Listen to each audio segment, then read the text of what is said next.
सौ बात की एक बात यह कि दिल्ली में हुए धमाके से पहले फरीदाबाद से अमोनियम नाइट्रेट की बरामदगी ने इस केमिकल की तरफ सबका ध्यान खींचा।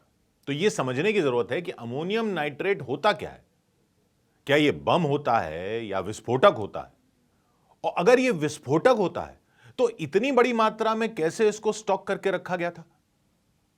तो यह जो केमिकल है अमोनियम नाइट्रेट, यह असल में एक तरह का नमक होता है। केमिकली ये सॉल्ट है। नमक की तरह ही इसके सफेद क्रिस्टल होते हैं, पाउडर की तरह, नमक जैसा।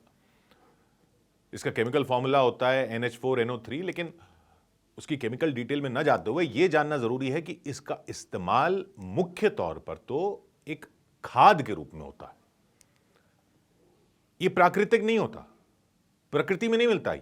इसको लैब में बनाया जाता है, प्रयोगशाला में बनाया जाता है। इसको अमोनिया और नाइट्रिक एसिड के रिएक्शन से, अमोनिया और नाइट्रिक एसिड इसके रिएक्शन से अमोनियम नाइट्रेट तैयार किया जाता है। और नाइट्रेट वाले ज्यादातर केमिकल दुनिया भर में खाद के रूप में इस्तेमाल होते हैं। वो क्यों? क्योंकि इनसे फसल को नाइट्रोजन मिलती है। और नाइट्रोजन से क्या होता है? नाइट्रोजन से पैदावार ज्यादा होती है। इसलिए नाइट्रेट वाली खाद कई फसलों में इस्तेमाल होती है। और अमोनियम नाइट्रेट क्योंकि एक तरह का नमक होता है, तो यह पानी में आसानी से घुल जाता है। वाटर सॉल्युबल है, पानी में घुल जाता है, यानी इसका घोल बनाकर फसल में आसानी से इसको डाला जा सकता है। लेकिन इसकी एक और खासियत है, और वो खासियत यह है कि इससे नाइट्रोजन के साथ साथ ऑक्सीजन भी निकलती है। और ऑक्सीजन निकलने का क्या मतलब हुआ? ऑक्सीजन निकलने का मतलब है कि इसमें विस्फोट हो सकता है, क्योंकि किसी भी पदार्थ को फटने के लिए या उसमें विस्फोट के साथ आग लगने के लिए ऑक्सीजन चाहिए होती है। बिना ऑक्सीजन के आग नहीं लग सकती। और ऑक्सीजन इससे भरपूर मात्रा में निकलती है।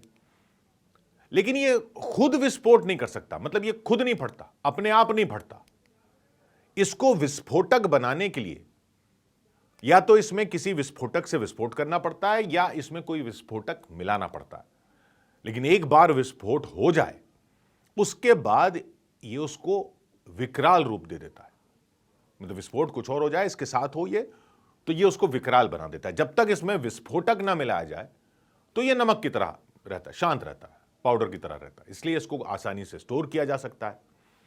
यानी अगर इसे किसी विस्फोटक से या आग से बचा कर रखा जाए तो इसमें अपने आप आग लगना बहुत ही मुश्किल है।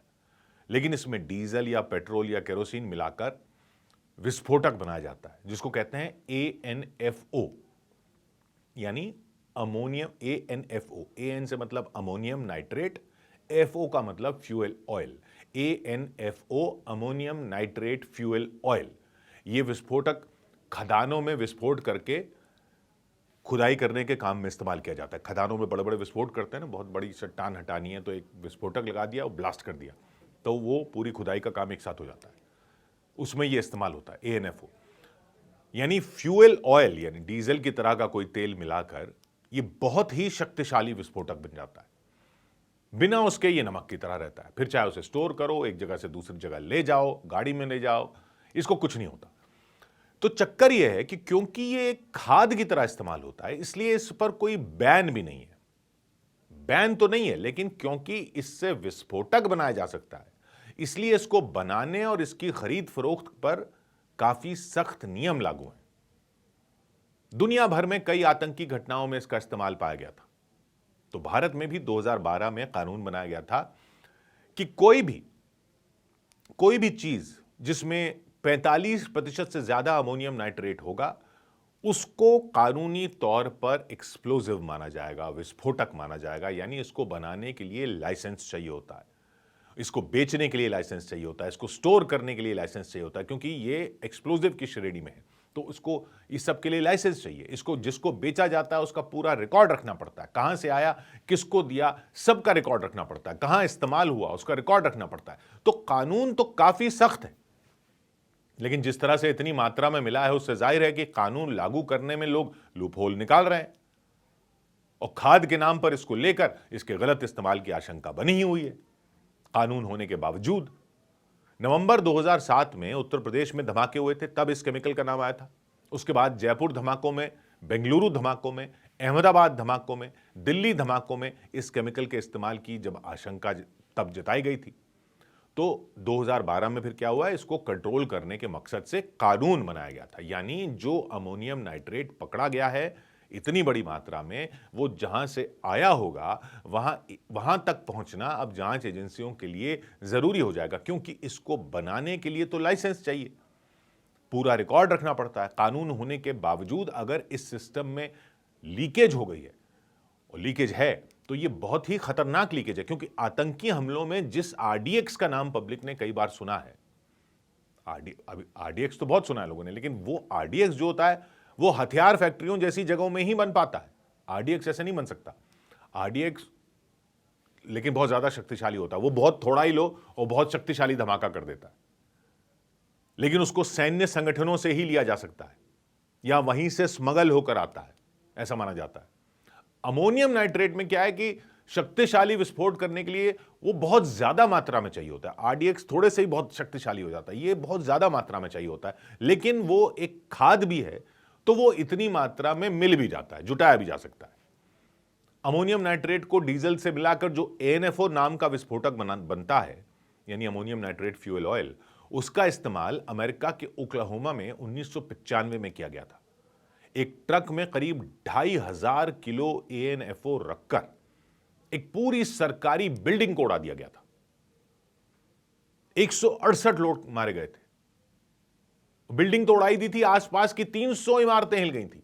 अमेरिका में ही 1970 में विस्कॉन्सिन की यूनिवर्सिटी में वियतनाम जंग के विरोध में एक वैन में 1000 किलो एएनएफओ से एक विस्फोट किया गया था। कहते हैं वैन के टुकड़े बिल्डिंग की 8वीं मंजिल तक उड़कर चले गए थे। यहां भारत में 2012 में पुणे में जंगली महाराज रोड पर कई छोटे विस्फोट हुए थे, उनमें भी एएनएफओ पाया गया था। उससे पहले मुंबई में ओपेरा हाउस, जावेरी बाजार, दादर में धमाकों में 26 लोगों की जान गई थी, उनमें भी एएनएफओ इस्तेमाल होने की आशंका जताई गई थी। तो ये तो एएनएफओ के धमाके थे, यानी जिनमें अमोनियम नाइट्रेट में डीजल या कोई और ईंधन मिलाकर अमोनियम नाइट्रेट फ्यूल ऑयल बनाया गया था।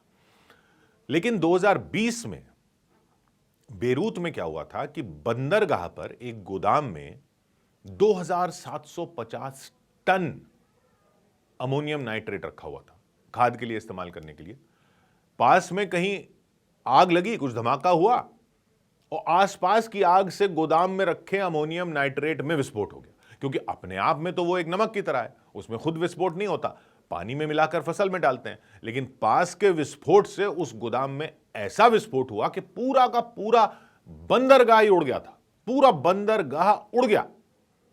7 किलोमीटर दूर तक इमारतें हिल गई थीं, 218 लोगों की जान चली गई थी, 7000 लोग घायल हो गए थे। यानी शांत सा दिखने वाला ये नमक अगर विस्फोटक से मिल जाए तो तबाही मचाने की ताकत रखता है।